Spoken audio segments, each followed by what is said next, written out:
Hi, and welcome back to Focal Point AFR Talk. Brian Fisher is my name as we turn the USS Focal Point to port, heading in for the weekend, the most generous shore leave policy in conservative talk radio. 70 hours of generous shore leave. We'll expect you back here on board 1 p.m. Central on Monday.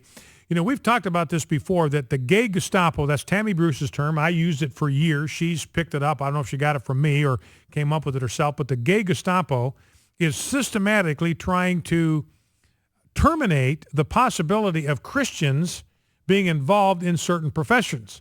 You want to be a baker, you're out of business. Gay Gestapo puts you out of business if you don't do things their way when it comes to same-sex weddings. Same with florists, same with photographers. You get bounced out of counseling programs if you have a biblical view of homosexuality. You can get bounced off a faculty at a university if you have a biblical view of homosexuality. And now here is a case out of Pasadena where the public health director is a guy by the name of Eric Walsh.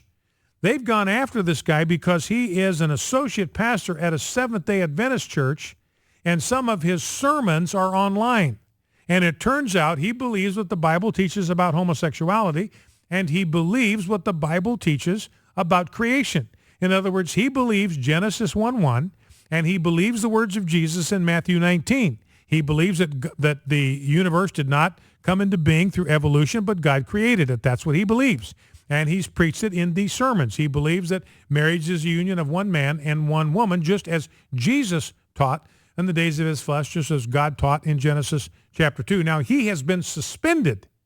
He is on administrative leave as a public official because he taught a biblical view of sexuality from the pulpit. So now what the gay Gestapo is trying to do is they're actually out there to try to disqualify Christians from ever being allowed to serve in public office. Do not misunderstand this. Do not misunderestimate this. This is where they're going. The gay Gestapo does not want Christians to even have the possibility of serving in public office. They want them to be disqualified from public service because of their beliefs. And you know, you think about the Constitution, it says there will be no religious test for federal office. That had to do with federal government, but there will be no religious test for serving in Congress or in the Senate. Well, there shouldn't be a religious test at any level. That's kind of the idea. So they are imposing a religious test on this guy, saying he's not qualified to serve in public office. So it's a crazy thing. The reason they invited this guy to be a commencement speaker, there was a Pasadena City College. They planned to have him be a commencement speaker. And the reason that they had an opening is they had to cancel a guy by the name of Dustin Lance Black because some photographs of him in homosexual activity appeared on the internet. And they said, look, we can't have this guy being a commencement speaker. And so they canceled him, and they invited this Eric Walsh. And then they find out that Eric Walsh believes a biblical view of homosexuality and marriage and origins. And so they bounced him. And now they've invited the guy with gay porn stuff on the internet. They've invited him to come back and be the speaker at their event. So do not misunderstand this, ladies and gentlemen. Do not misunderestimate this. The gay lobby, homosexual activists, the gay Gestapo, there is no tolerance in them. There is no respect for the First Amendment. There is no respect for freedom of religion. There's no respect on their part for our freedom of speech, for our freedom of association, for our freedom of the press. None. No respect for our right to peaceably assemble. None. They want to shut us out. They want to shut us down. They want to neutralize us. They want to marginalize us. They want to silence us. They want to put us out of business. They want to keep us from public service. So this is a huge issue. I mean, we're kind of into new territory here because up to this point, we've been dealing with private businesses, you know, florists and bakers and photographers and those that have bed and breakfasts and stuff like that. Now we are dealing with public service. Now, we would protect the right of private business owners.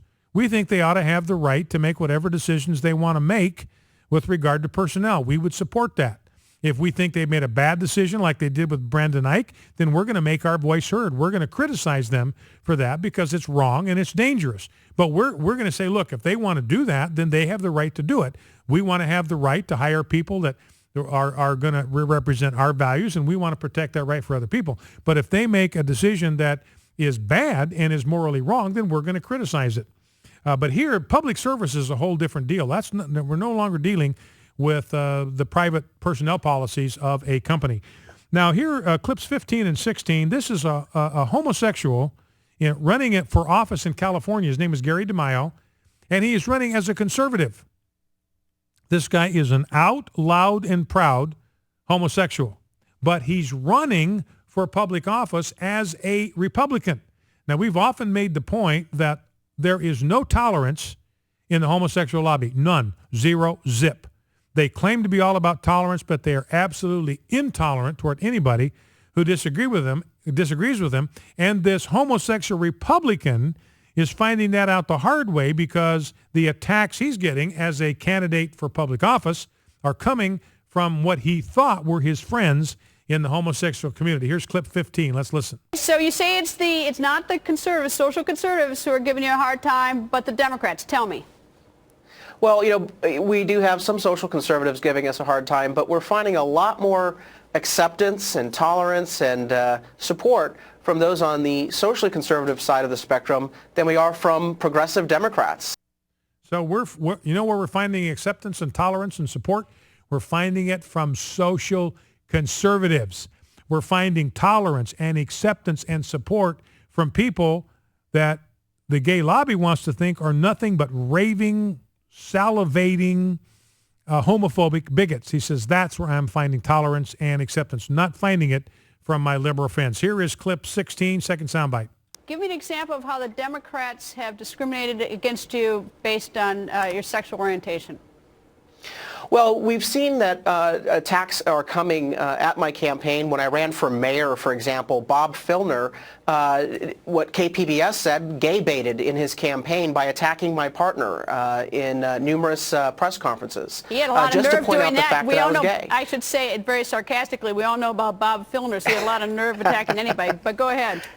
Yeah, and then during the campaign, we saw a suspicious group come and attack, sending mailers to African Americans and elderly male Republicans, pointing out the fact that I was gay and putting in photos of me that were photoshopped of me with drag queens and hugging men and whatnot. Do you know we found out later on though? that it was all funded by Democrat donors who had a long history of supporting progressive causes. And so time after time, the attacks aren't coming from just the Republican Party and social conservatives. More often than not, in my campaign, they've been coming from progressive Democrats. The Gay and Lesbian Victory Fund, for example, refuses to support my candidacy, even though I meet all their criteria for their endorsement. During the 2012 election, they gave away sensitive campaign information to Bob Filner's campaign to use against me. So we're calling them out on their hypocrisy. So he's saying, look, you want to find tolerance and acceptance and support, don't look for it among the homosexual lobby. You're not going to find it even if you're a homosexual, if you're wearing the wrong color jersey.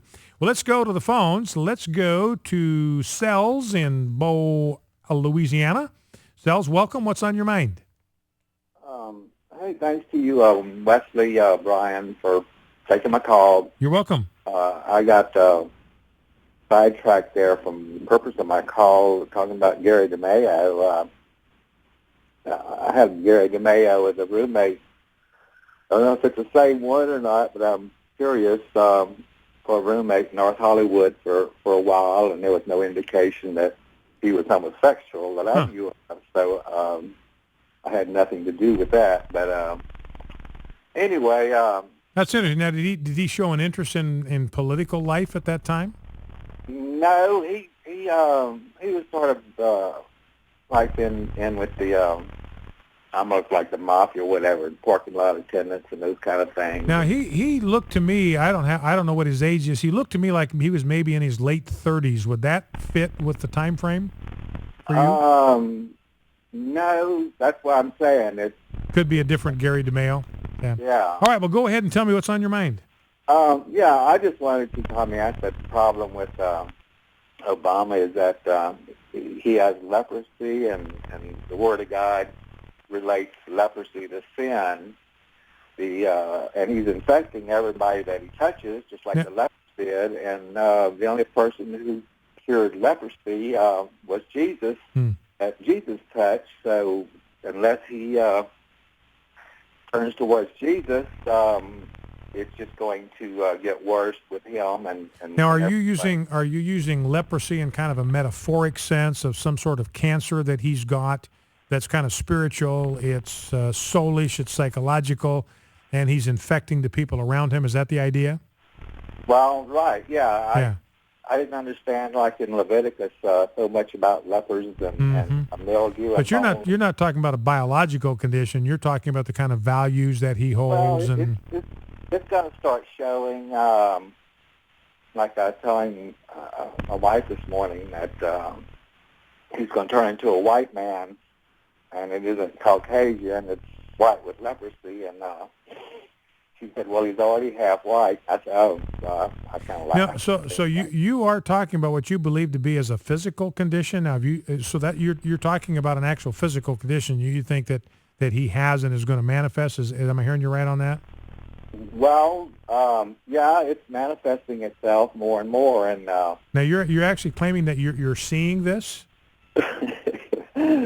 No, I'm not seeing him as a total, but anyway, he's going to get the word that, God is... Well, and I think you're exactly right when you talk about leprosy being a symbol for sin, and the solution to that is Christ, and, whatever there is that's toxic about our president, and I do believe he has a worldview that's very skewed, it's very distorted. I think he has an antipathy toward Christianity. He's obviously got an antipathy toward the sanctity of human life. James Dobson throwing down on him yesterday over that issue. So there is something cancerous there that's eating away at him, and because of the position he occupies, it's eating away at our body politic, and Sells is exactly right. The solution for that is to come to the feet of Jesus. We'll be right back. Focal Point AFR Talk. Stay with us.